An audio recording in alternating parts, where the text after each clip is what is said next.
Where's the origin of the anterior of the corticospinal tract?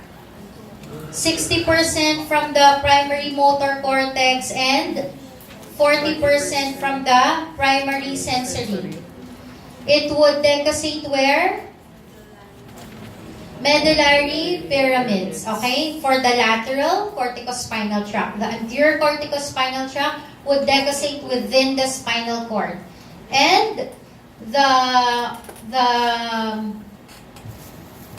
destination is your spinal cord. The final common pathway is the anterior horn, okay? Anterior horn cell of the spinal cord. Your corticobulbar tract, okay? Origin is in the primary cortex, okay? Primary motor cortex. It would decussate within the pons, okay?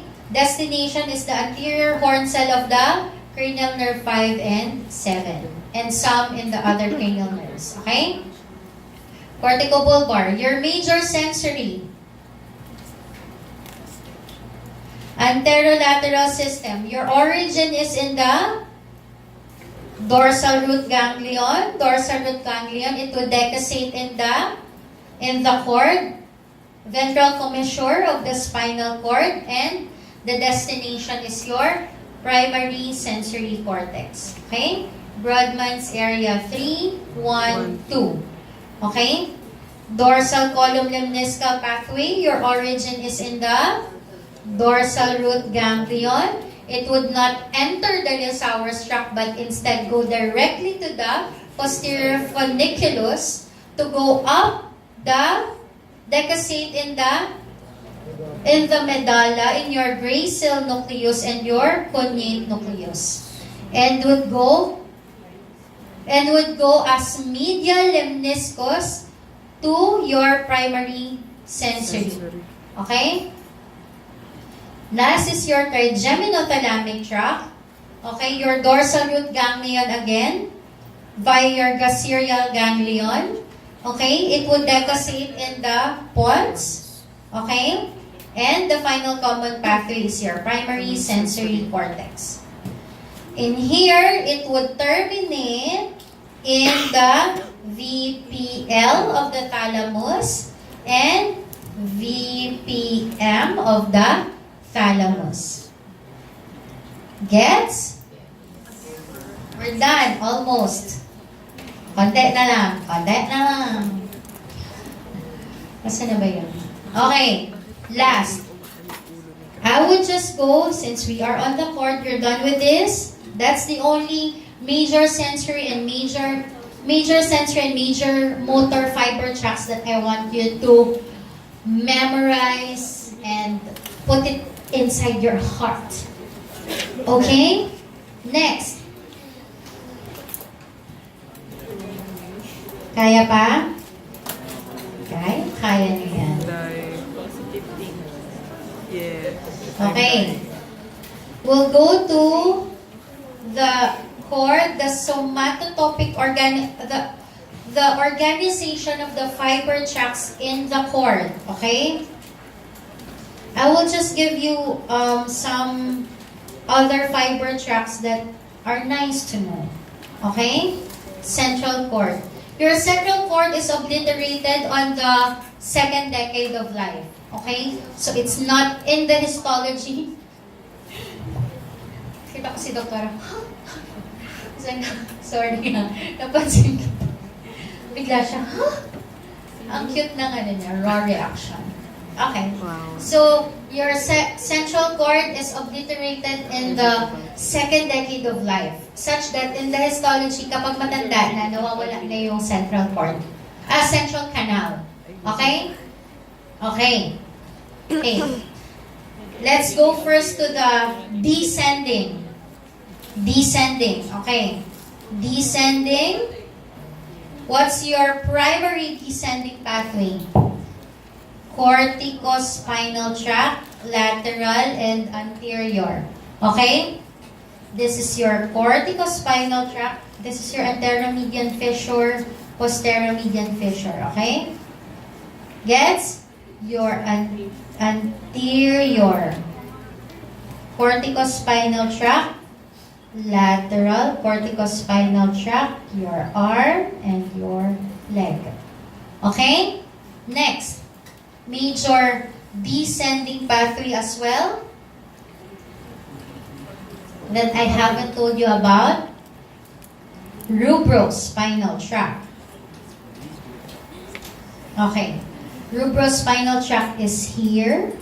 I won't draw na on the other, ha? Sige, this is descending na lang. This is ascending. Okay? Para may organization tayo.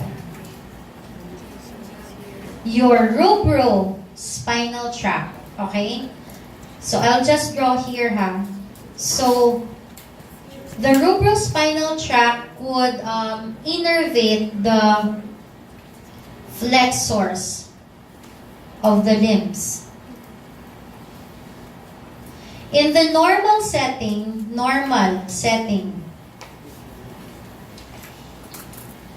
the cortex, your cortex, inhibits the rubrospinal tract and your reticulospinal tract and your vestibulospinal tract.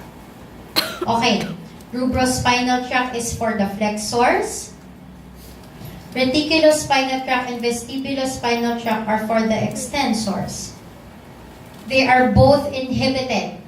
Okay? They shouldn't work. Okay? Your corticospinal tract should be the one that is always, siya yung mas lamang palagi. Okay? But, in the setting of stroke, okay, or in neurodegenerative diseases that your cortex doesn't send signals to the brainstem, your rubrospinal tract, your reticulospinal tract, and your vestibulospinal tracts are the ones that are activated. Okay. Your rubrospinal tract, di ba, this is the midbrain. Again, this is the crus, di ba? Sorry, maliit. Okay lang? Gusto nyo malaki? Sige, pakinggan natin. You want it big.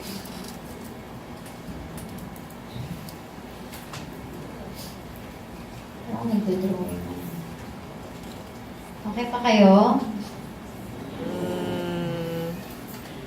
Neuroanatomy is just 1 month. So, everything is, sorry.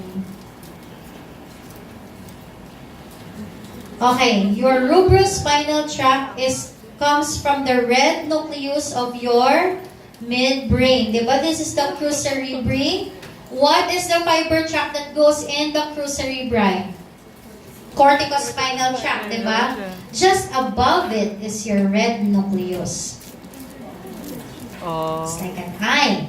Okay? The red nucleus is the source of the rubro. Kaya rubro is red, right? Red rubrospinal, from the red nucleus to the spinal cord. Okay? The rubrospinal tract would decussate within the midbrain. Okay? They would decussate within the midbrain to go down the pons medulla and go to the contralateral rubrospinal tract here in the cord. Okay? So, it would decussate within the midbrain itself. Next, third, your reticulospinal tract. You have your medial lenticulospinal tract and your medial lenticulospinal. Wait lang. This is your medial reticulospinal and your here or here? Lateral. Yan. Lateral, medial reticulospinal and your lateral reticulospinal tract. Just so you know that this activates the extensors. Okay? Extensors of the limbs. They come from the reticular formation. Medial and lateral, I don't want you to be too much in depth on the medial and the lateral, but both descend ipsilateral and contralateral. Okay? So, both ipsilateral and contralateral to innervate the extensors of the limbs. That's also the vestibulospinal tract. Bulospinal tract. Okay?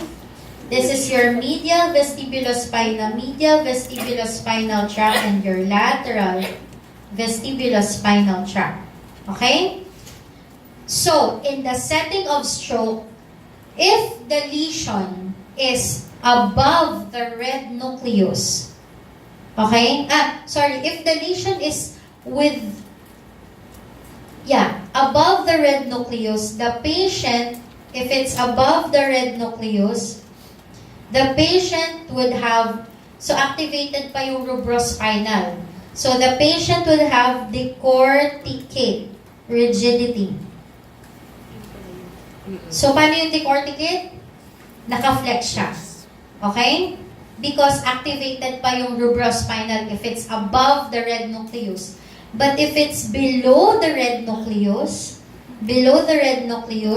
wala na yung flexor, so inhibited na yung flexors, what would happen? The reticulospinal and the vestibulospinal now are the ones that are activated such that the patient would present with decerebrate rigidity or posturing. Okay? Gets? Okay? Another descending pathway is your hypothalamo-spinal pathway. It's here. Okay?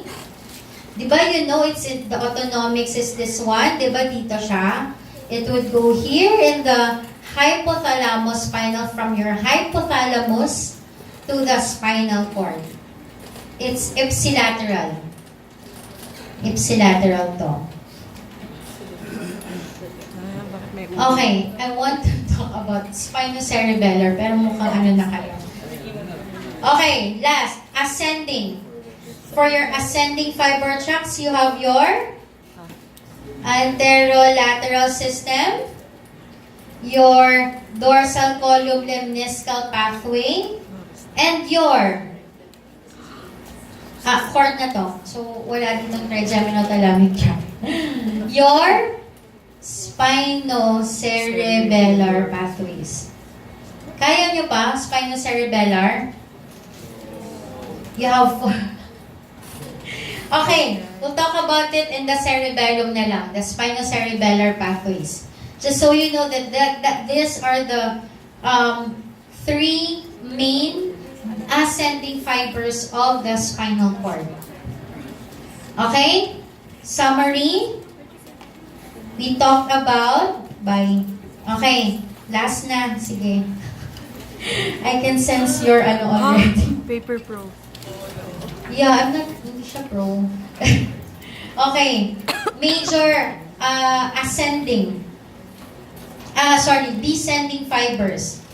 Corticospinal tract, origin, decussation, and they will all go to the cord, right? Corticospinal tract, primary motor, primary sensory, decussate in the pyramids, okay? 2. Rubrospinal tract. Origin is in the red nucleus of the midbrain. Decussate within the tegmental area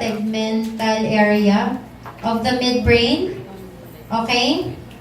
To go to the contralateral spinal cord. 3rd, reticulospinal tract. Reticular formation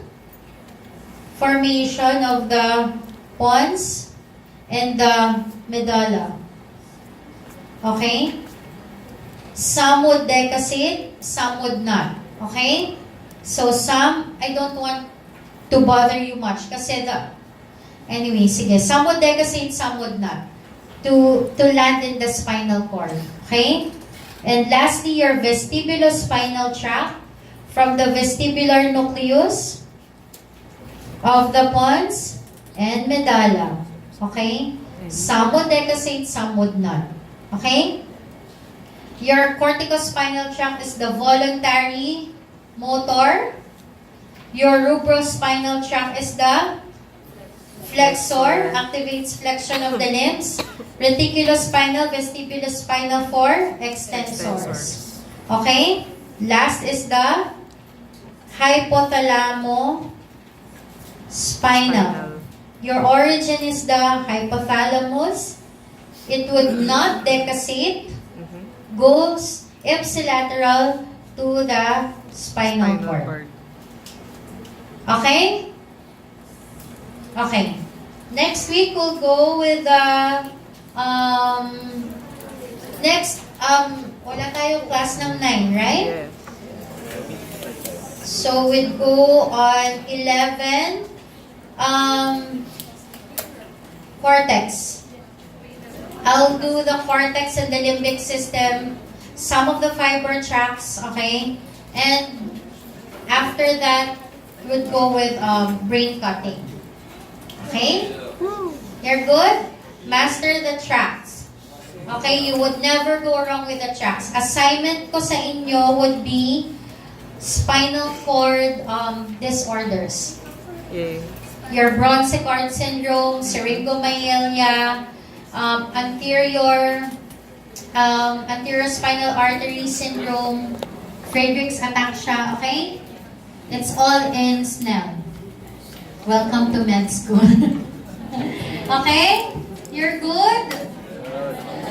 Okay. Thank you.